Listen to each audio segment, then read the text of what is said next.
Greetings to one and all as we preview the show for Tuesday, the 1st of October. So today is the last day of September, going into October.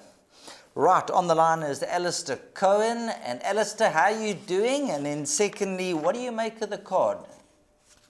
Yep, Sheldon, good to hear from you again. Yep, start of a new month, so hopefully October goes very well for all racing fans. Obviously, it's a very exciting October. I've got SA Horse Racing open in front of me. A lot of blue highlighted race meetings, which we're all looking forward to. So, yeah, we should have some fun during the month across the country. How do I find the card? Bit trappy. The suggested play for me is Jackpot 1. Obviously, the 7th race, the Betway Pinnacle Stakes, where Dice is running, looks to be, that's probably going to be close to race of the week, dare I say, probably even better than the feature race of the turf thing on Saturday with Grade 1 winner Dice running for the second time in quick succession. The rest of the card, not easy, but to be fair, it's actually my type of card, so hopefully we can make some inroads. Right, let's kick off with race number 1, which is the opening leg of the bipod, 12:15 over 1,200 meters. Number 7, One More Star, is the 18-10 favorite, and that opened up 3-1. The money has come early. Number 8, Pioneer Square, there's also a touch of support, 5-2 down 2-1, and then 5-2, number 2, Mizzen Sword. So there's only a trio of runners in single figures, 10-1 and better. Let's kick off with Pioneer Square. What can you tell us about the son of Karori, Alistair? Expect him to go very close to winning, Sheldon. He's putting up lovely work. He's been ready for a while, just been waiting for the reins to come. That's always been sort of the plan with number 8, Pioneer Square. Gavin Lorena takes the ride. The one concern is that he is not going to be a top sprinter. He's looking for a mile. So if number 2, Mizzen Sword, or 7, One More Star, are probably more of a prospect over a sprinting trip, they might have his number. But to be fair, I don't like the former number 7, One More Star. All the horses that are in and around haven't done too much behind Truth. They obviously won by steeplechase margin on that occasion. The former number 2, Mizzen Sword's a little bit more promising, at least in that last run where he finished third. The second horse, Antonio Gaudi's run second. The fourth horse, My Story, has run third. So at least there's a little bit of a spark there. I must be honest, I think Pioneer Square's found the right place to go here. So as far as the first leg of the bipod is concerned, I think we'd be disappointed if he doesn't run in the first 2. He would have a vulnerability over 1,200 meters, as mentioned, because he's looking for a step further. But I think he's found the right type of field. He's got a winning chance. Respect number 8, Pioneer Square. But out of the race runners or those in the betting, I'm leaning towards number 2, Mizzen Sword, despite the support of number 7, One More Star, who, by the way, is a half-brother to Mel Moose, who was definitely no 1,200-meter horse either. So for me, there's just more in favour of number 2, Mizzen Sword, than number 7, One More Star, as far as the race runners are concerned. On to race number 2, which will be the opening leg of the Place Accumulator. This will be run over 1,400 meters. Number 4, Give Me a Choice, the 4-year-old son of Give Me the Green Light. Runner-up in the last 2 outings is your 28-10 favorite.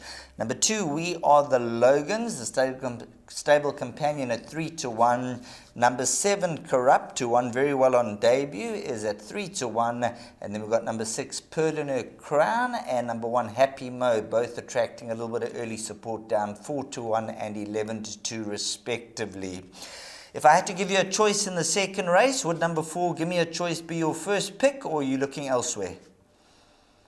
My second pick here, Sheldon, possibly even third pick. I'll give you a little story about number 4, Give Me a Choice. This player also been scratched twice due to TCO2 in the last month, both at the Vaal. He's going back.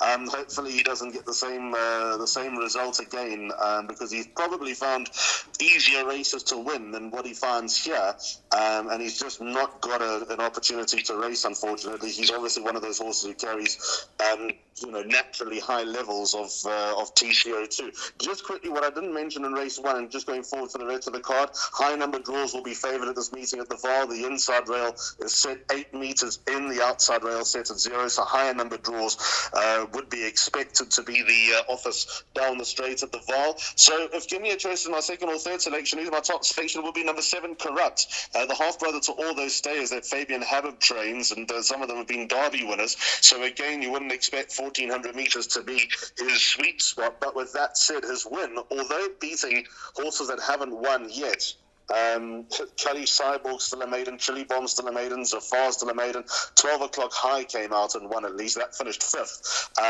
Potberry, how did that go the other day for St. John Gray? That's still a maiden. So the form line is weak, but my opinion on Corrupt is that he won a sprint because he's just a very, very good horse, not because and because also he came against the right type of field. I think that he'll step up significantly. I know Johan Janssen van Vuren's been looking for the right time and place to get this horse a second one under the belt. I don't know what his main or his immediate or short-term target is going to be, because there are all sorts of races that would be on the radar, races like the Grand Beck Stakes on Allied Steel Red on a Mission Mile Day, potentially even the Johnson Whitway Dingons on Betway Summer Cup Day, and who knows from there. So this just looks like a run to bring him along, but I'm going to tip number 7 Corrupt on top, because I think he's a very nice horse in the making. And then his dangers, the Tony Peter pair, numbers 2 and 4, bracket them for second. I think that's probably the way to go in the exacta 7 by 2 and 4. Along to race number 3, not an easy start to the opening leg of the pick 6, where number 4, TikTok Addiction, career best last time out, went second to Future Data, but was well beaten 4 lengths. In the third race, Alistair, we're reaching out to try and find something there. It's more reaching out than something jumping off the page. Yeah, this is a bit of a guess-up, unfortunately, Sheldon. I think number 4, TikTok Addiction, deserves his place at the top of the boards, though. He was, I'm going to say, unlucky last time, because I don't think he would have ever beaten Future Date, but he came out slowly, found a good turn of foot late at this course, which is probably a good sign as well. Steps up in distance, which his running style suggests he's looking for. He's been this trip before, but he clearly wasn't ready for it. That was 6 months ago. He's obviously a better, stronger, and wiser horse now. So he would be a tentative top selection. His career best, as you say, 4 lengths to Future Date last time. I didn't mind his anti-penultimate start either behind Accept Cookies, because I think she's got something to come as well. And this also just become a better horse with a tongue tie. Dangers, number 10, Empress Wu, I think falls into the category. Dennis Schwaz takes her out for Querbus Rue, got a reasonable draw as well. Steps up in distance out of a rich man's gold mare, so I think that'll suit her to no end. So I'd expect some big forward momentum from the unshot. Again, number 10, Empress Wu, so she could provide some sort of danger. When you look around the Future Date form, TikTok Addiction's got Bella Boo Boo, Past the Baton, and Ambitious Lady Hold. I see no reason why that can suddenly come alive. So maybe that narrows down the race. 5 Hats Lady, probably the alternative in the pick 6. If you're brave enough to hold it to a handful of horses, 4, 5, and 10 is the answer. But if you're not brave enough, then that's a field race. Right, let's move on to race number 4, where they are betting 3 to 1 the field. So now 33 to 10 the field. Number 1, Emblem of War, 33 to 10. Number 7, Roman's Revenge, 33 to 10. Number 2, Storm Ahead, from 3 to 1, went 9 to 2. Shortened back 4 to 1.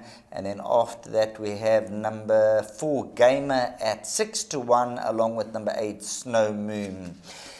Now, Alistair, when it comes to race number 4, just judging by your numbers, you don't trust this race. There's quite a bit of horses who've run places here, but to put your finger on the pulse, where would you be lying towards? My numbers here, Sheldon, are 1, 2, 4, 7, 8, 9, and 12, with no real direction, unfortunately, no real guidance of where to go. Mike and Adam Azzi hold a particularly strong hand here, or they hold the key to the race at least, with 5 runners, and I've gone with 4 of them in the jackpot, and the one I've left out is Gavin Larina's ride, number 10, Another Universe, because I don't like the form, and also I don't like the draw that number 10, Another Universe, has got. So this is what I've done. Number 1, Emblem of War. I think if he's reasonably fit enough under Muzieni that he would be the one that they all need to beat. Jury's out, gone on and done some good things. He's rated in the mid-90s. His fitness needs to be taken on trust, but I have a lot of faith in the Aussies bringing a horse back from a break. They can do it. They've done it numerous times. Horses obviously had a setback. Funny Player was in that race. Trenty Druckmans was in that race. All those horses have won a few races since. So I think that he carries probably the most promising piece of form. Number 2, Storm Ahead, gets Diego de Gavea on board. Diego seems to get the best tune out of number 2, Storm Ahead. He's in the picture. Number 4, Gamer. Now, this is interesting because Muzieni, I'd anticipate, probably had the opportunity to ride number 4, Gamer because of all the good work he's done for St. John Grey, but he's jumped to number 1, Emblem of Vaal, having ridden the horse in 3 starts. So maybe that is a little bit of a clue which way Muzi's heading. 7, Raymond's Revenge, consistent. His last run was disappointing. He's a lot better than that. He ran out of puff tamely. He's got to be given another chance, especially out of draw 1. Chase Morjan takes a ride. On that last run, number 8, Snow Moon, has number 7, Raymond's Revenge hold. I don't think that was a true reflection of where Raymond's Revenge is. We also got to see whether that was a flash in the pan for number 8, Snow Moon, but there's no reason to write him off on the basis of that last run. 9, Heroic Act is my value in the race here, Sheldon. Pila Sundan Orly takes her out for Tyrone Zaki. That's a shrewd old combination. The horse is trading at around 25 to 1. I think he can sort of get into the top 3 or 4 here. Last time behind High Q won a handicap subsequently. He was only 2 lengths behind Gamer on that occasion. Gamer's got no draw. Heroic Act's got a reasonable draw. And I think the galloping track at the Vaal will suit this horse. He is my absolute lunatic, my lurker in the pack. And I've got number 12, Palace Garden as well, because it might not look too pretty running 8 lengths behind Orange County, but that's a nice horse in the making, trained by Pettigrew. So 12 Palace Guard also gets in. Very, very tricky race. My money maker is number 9, Heroic Act, as far as trifectas and quartets are concerned. But top choice number 1, Emblem of War. If he's fit enough, I think he'll win, but can't be confident with a horse coming off a 10-month break. Moving along to race number 5, this will be due off at 14:30. They'll race over 1,000 meters. And just looking at the betting, 33 to 10 the field, which tells you the story. Number 4, Secret Chord, mentioned St. John Grey and Muzieni, absolutely red hot on fire at the moment. A winner of 2 of her last 4 runs. Straight out the maidens beat John Wick, or he beat John Wick, and then came out to run second to Kinshin Shah and 4th to the Navy Lark. Number 8 is at 4 to 1. Number 2, 9 to 2. There'll be a form update there for the Navy Lark. And once again, Alistair, judged by your numbers, you're going in with Soldiers and hoping to survive race number 5. Yeah, but I do like a horse here, Sheldon. I'll get to that in a moment. Just that form update for the Navy Lark's actually a good one, despite carrying 52 kilos. Ran 4th, 2.75 lengths behind I Star at the Vaal on Thursday. I Star would dawdle up in this race, so there's a little bit of food for thought. The horse I like is number 9, Munchkin. Poor old Munchkin. He's got a legion of fans, including his trainer, including his jockey. He is such an underachiever. The fact that he's a 2-time winner probably bothers Lucky, probably bothers David Shaw, probably bothers Craig Zaki. But on all pieces of collateral form, Sheldon, this horse has got a huge chance. 20th of July, finished a length, let's call it a length and a quarter behind Sakala Istatulo, 6.5 kilograms better off. 27th of July under Raymond Danielson, finished a quarter of a length behind Water Tiger, gets in 2 kilos better off with Water Tiger and has Stormy Seas hold on that particular run. 8th of August ran, 6 lengths behind Vegas High Rise. Comes in here 3 kilos better off, and that's not necessarily good enough to turn the form around, but definitely puts him into the picture. And then last time on the 19th of September finished in front of Vaal Park and has a valuable swing at the weight still. So 9 Munchkin is well weighted and teed up here. He's been well weighted and teed up in the past and not got the job done, but I'd like to believe he's going to get the job done sooner rather than later. So he is my top choice, but backup comes up in the form of number 2, the Navy Lark, a fit horse. Trent Mayhew's well worth his 2.5. 3 Water Tiger, who is quite prolific over this course and distance. 2 from 2, he loves it at the Vaal, certainly down the straight he's a lot better than on the classic track. 4 Secret Chord, consistent, hard to ignore him. 5 Vegas High Rise always gets into my play, and number 8 Sakala Istatulo from a banging form yard. Gone with more than half the field, but 9 my top choice. That'll take us on to race number 6, and once again looking at the field, yeah, you've gone a little bit lighter. You've gone at the 2 runners, number 7, which is twice as wild, and you've also thrown in, I think, number 10, which is Smelting. Well, look, it might not look like the type of race that suits having just 2 horses in, especially when one of them is ridden by an apprentice who's only had 1 ride, and that 1 ride was on a big outsider, so can't really judge Mr. Ducat. Garish Ducat is his name, a 4-kilo claimer. But on all conceivable pieces of form, Smelting's got a massive chance. That is by virtue of the 4-kilo claim, yes, but Smelting's alive here. Last couple of runs weren't all that bad. Ran against Stronger at the penultimate start, went also under a 4-kilo claimer. This horse is going to think she's loose again. And this is such a shallow field, Feliz and May 64 level. Probably, I mean, it's a nothing distance, 1,100 meters, and that's probably exactly what she's looking for. She doesn't really have a trip. She doesn't have much of a turn of foot. She's a one-time winner, the 7-year-old mare from 69 starts. That tells you all you need to know. But it might be a bit of a masterstroke from Brit to start off in her team on the half field just to get the 4-kilo claimer in a race like this, plus drawn towards the outside. The horse that you have to lead with, though, is number 7, Twice as Well. I like her chances under Peter Sunday. Probably last 3 starts have come against Boy. She's back against her own 6. Her ratings remained at 56, but that's no surprise. She just found big fields. Those big competitive handicaps down the Vaal straight during winter are very, very hard. She takes on probably lesser company now against her own 6. So I think that she's probably the one that they all need to beat here. And again, on all the inner fix form, there's quite a bit here. Twice as Well has got them all held. Tibetan Voyage together again last time behind Twice as Well. I think that she's the one that they all need to beat. For Give Me a Flame, there's one of our favourites, D's, and I'll always go with Give Me a Flame. Not today over 1,100 metres, drawn towards the outside. That does prick my ears a little bit, but I don't think she's got the game to win a sprint, unfortunately. That'll take us on to race number 7, which is the Betway Pinnacle Stakes over 1,100 metres.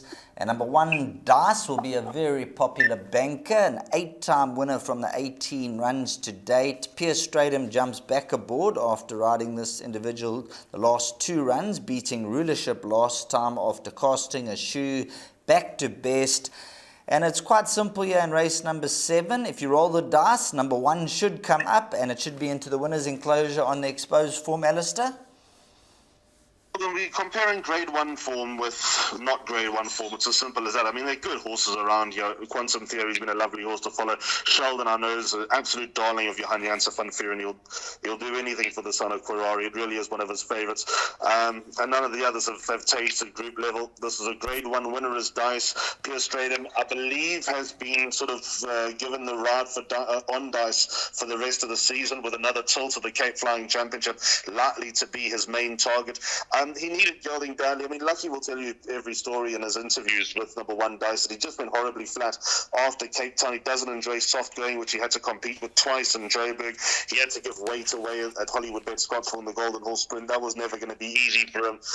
He didn't run his best race, but he just totally flattened. And now as a gelding, freshened up, ready to go. His last one was so good. It was far easier than the margin suggested. When beating Rulership, who is the 1,000-metre record holder at the Vaal for what it's worth, number 1 Dice back on track. Very, very hard horse to beat. Best horse on the race. Banker in all bets.